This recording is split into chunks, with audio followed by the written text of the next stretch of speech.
He who did not spare his own son, but gave him up for us all, how will he not also, along with him, graciously give us all things? And this is what I think is significant. That God says he will not only give us his son, but he will give us everything else that's of any significance and value and that will make us happy.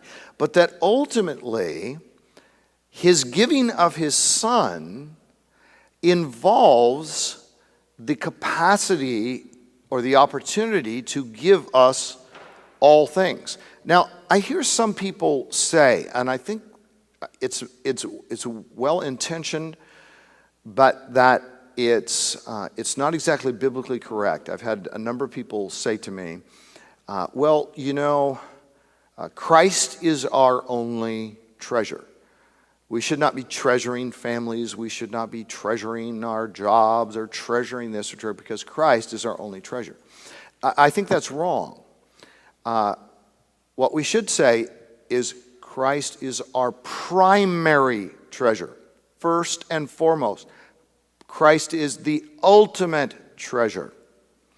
But there are secondary, derivative treasures that we can actually consider to be treasures. We know this because Jesus said, "Do not lay up for yourselves treasures on earth, where moth and dust corrupt and where thieves break through and steal, but lay up for yourselves treasures in heaven."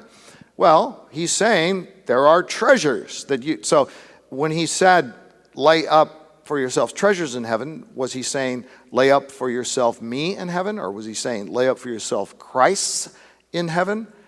As if Christ is the only treasure, that would be the only thing it could mean. No. There are treasures, the treasure of eternal reward, coming from the hand of God, as he says, well done, my good and faithful servant.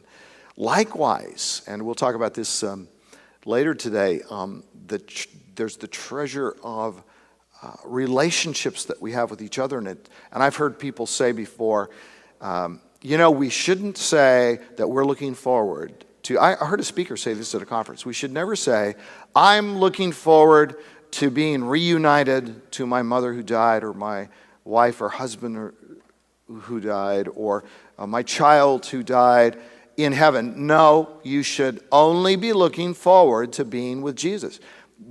That sounds so spiritual, but I think it's actually unbiblical, and it's very narrow. It's failing to see that to look forward to being reunited with a loved one is to recognize who that loved one came from and how that loved one blessed my life and how God used that loved one and how much I miss that loved one that was from the hand of God.